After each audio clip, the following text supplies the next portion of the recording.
नमस्कार शिक्षक साथियों, आपका शिक्षक साथी लखन छिलोरिया का पुनः नमस्ते साथियों। आज हम ये जानेंगे कक्षा 1 से 8 और 9 से 12 के छात्रों को हम एजुकेशन पोर्टल 3.0 पर कैसे प्रमोट करें और प्रमोट करते समय हमें किन किन बातों का विशेष ध्यान रखना है और दोनों हाई स्कूल और मिडिल स्कूल तक के छात्रों को प्रमोट करने में हमें किन किन बातों का ध्यान रखना है और क्या क्या उसकी प्रक्रिया रहेगी। साथियों, आज इस वीडियो में हम समझने का प्रयास करते हैं। साथियों, अभी अपने छात्रों को इस तरह से प्रमोट करने का प्रयास करें ताकि आपको किसी तरह की आगे कोई समस्या का सामना ना करना पड़ता है। चलते साथियों, अपने मोबाइल किसी ब्राउजर में आप जाइएगा और सर्च कीजिएगा तो यहाँ पर आपका लॉगिन पेज खुलेगा और साथियों आपको यहाँ पर आपका स्कूल के आईडी पासवर्ड से आप लॉगिन हो सकते हैं। इसको आईडी पासवर्ड कैसे बनाना है स्कूल के, आप उसका भी विस्तृत वीडियो हमारे चैनल पर अपलोड है, आप जाके देख सकते हैं। साथियों, इसके बाद आप अपना यूनिकोड और यूनिकोड के पासवर्ड से भी यहाँ पर लॉगिन हो सकते हैं। साथियों, ध्यान रखिएगा, आपको यहाँ पे एजुकेशन पोर्टल द्वारा बनाए गए पासवर्ड से ही आपको लॉगिन होना है 3.0 वाले से, ना कि अन्य पासवर्ड से आपको यहाँ पर लॉगिन होना है। तो लॉगिन होने के बाद आपके सामने कुछ इस तरह का इंटरफेस रहेगा।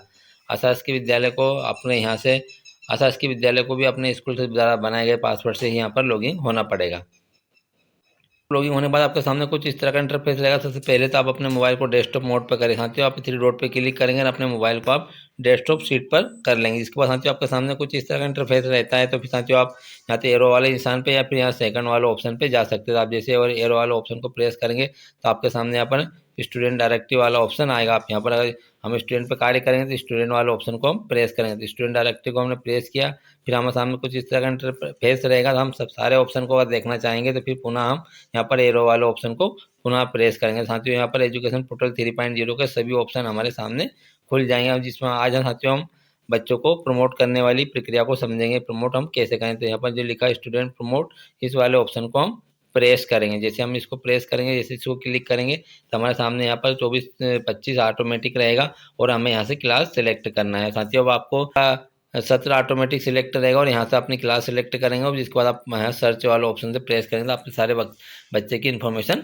खुल जाएगी। जैसे आप क्लास सेलेक्ट करेंगे तो आपको 1 से 8 तक के कुछ इस तरह का इंटरफेस आपके छात्रों के सामने आपकी उनकी प्रोफाइल रहेगी। साथियों, आपको यहाँ पर एक्शन को सिलेक्ट करना है। जैसे आप इसको सिलेक्ट करेंगे तो यहाँ पर ऑल स्टूडेंट सिलेक्ट हो जाएंगे और आपको यहाँ पर आपकी बच्चा का सेम स्कूल में रखना चाहे तो आपको सेम ऑटोमेटिक सिलेक्ट रहेगी। तो अगर आप किसी बच्चों को निकालना चाहेंगे तो उसको अदर सिलेक्ट आप कर लेंगे, अन्यथा नहीं तो आपके सारे जो 1 से 8 तक के बच्चों को उनको आप यहाँ पर एक्शन सिलेक्ट करने के बाद आप यहाँ पर ऑल बच्चे आपके रहेंगे और आप यहाँ एक्शन सिलेक्ट करने के बाद साथियों आपको यहाँ पर सेम स्कूल सिलेक्ट कर लेना। अगर आपको अदर सिलेक्ट करेंगे तो आपका बच्चा स्कूल से बाहर हो जाएगा। साथियों, अगर आपको किसी बच्चे को बाहर करना है तो आप अदर सिलेक्ट करेंगे, अन्यथा नहीं करेंगे। किंतु साथियों, अगर आपका क्लास अगर 8th लास्ट क्लास है तो आप सारे स्टूडेंट को अदर ही सिलेक्ट करें, ना कि उसको सेम सिलेक्ट करें।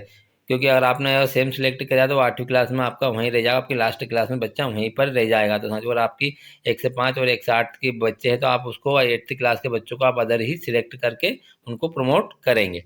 ये आपको विशेष ध्यान रखना है। 6th क्लास के बच्चे और मेरे यहाँ पर 6 से 10 स्कूल है तो मैंने यहाँ पर 6 क्लास के बच्चों को मैंने सेम सिलेक्ट किया और यहाँ सेव वाले ऑप्शन को मैं प्रेस करूँगा। जैसे मैं प्रेस करूँगा, अगर मेरी 8th क्लास अगर लास्ट होती है तो मैं यहाँ पर अदर सिलेक्ट करता। अगर आपका बच्चा अगर 8th क्लास और 5th क्लास आपकी लास्ट क्लास है तो अगर आपकी 10th क्लास लास्ट है तो आप 10th क्लास के बच्चों को अदर सिलेक्ट करेंगे। जैसे मैंने सेव वाला ऑप्शन को प्रेस किया तो मेरे सामने यहाँ पर सेव करने का आ रहा है कि do you want to save record, आपको रिकॉर्ड को सेव वाले ऑप्शन को प्रेस करेंगे और साथ ही प्रेस करने के बाद आपके सामने ये रिकॉर्ड सेव, मतलब आपके बच्चे का कक्षा प्रमोट हो चुकी है। साथियों, इस प्रकार हम कक्षा 1 से लाकर 8 तक के स्टूडेंट को इस तरह से प्रमोट करेंगे। अब कक्षा साथियों हम हाई स्कूल को और हाई सेकेंडरी को प्रमोट कैसे करते हैं इसको समझने का प्रयास करते हैं। साथियों, मैंने 9th क्लास सिलेक्ट किया और 9th क्लास सिलेक्ट करने के बाद हमारे सामने कुछ इस तरह का स्टूडेंट डिटेल रहेगी। साथियों, यहाँ पर समग्र आईडी, बच्चे का नाम, पिता का नाम और डेट ऑफ बर्थ वगैरह रहेगी। साथियों, हमसे यहाँ पर हमें जो 9th क्लास में या हमारे 9th 10th 11th 12th में जो बच्चा रहेगा उनको यहाँ पर आपको प्रतिशत लिखना पड़ेगा। अगर बच्चा फेल होगा तो भी उसका प्रतिशत लिखे और यहाँ फेल वाले ऑप्शन को आप प्रेस करेंगे, सेम स्कूल आप सिलेक्ट करेंगे। तो अगर सप्लीमेंट्री आई है तो साथियों आप यहाँ पर जो चेक बॉक्स दे रखा है इसको अनचेक बॉक्स आप करेंगे ताकि बच्चा आपका जैसे परीक्षा उसकी सप्लीमेंट्री का रिजल्ट आएगा फिर पुनः उसका रिजल्ट में जो भी स्थिति बनती फिर आप उसको पास फेल आगे की ओर करेंगे। तो साथियों, आप ये ध्यान रखें, आपको हाई स्कूल हाई सेकेंडरी में अगर आपको प्रमोट करना है तो आपको बच्चों को प्रतिशत लिखना पड़ेगा और आपका बच्चा अगर फेल होगा तो आप फेल सिलेक्ट करेंगे और उसको प्रमोट करेंगे। साथियों, मान लीजिए आपको एग्जांपल तौर पर दिखाता हूँ, एक बच्चा मान लीजिए इसको सप्लीमेंट पूरक आई है तो इस पूरक वाले स्टूडेंट को हमने यहाँ अनचेक बॉक्स किया है और उसको हमने यहाँ पर उसको प्रमोट नहीं करेंगे। अगर बच्चा आपका पास हो चुका था आप यहाँ प्रतिशत लिखेंगे, पास ऑटोमेटिक सिलेक्ट रहेगा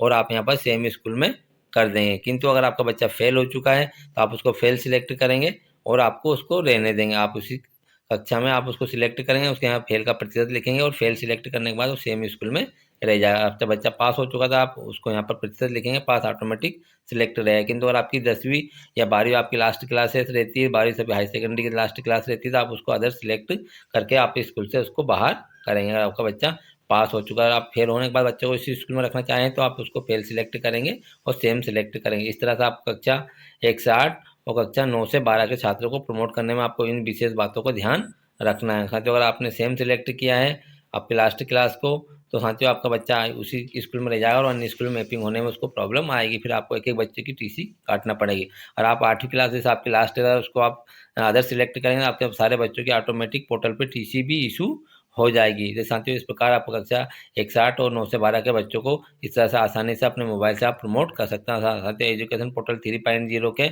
हमने समस्त प्रकार के वीडियो बनाए हैं। आपने अभी तक साथियों हमारे चैनल सब्सक्राइब नहीं किया तो सब्सक्राइब पर लाइक करें और भविष्य में एजुकेशन पोर्टल 3.0 के जो भी अपडेट आएगा उसके बारे में हम आपको हमारे वीडियो के माध्यम से बताते रहेंगे। मिलते हैं साथियों नई वीडियो में नई जानकारी के लिए। जब तक सभी साथियों को सभी को धन्यवाद, सभी को नमस्ते।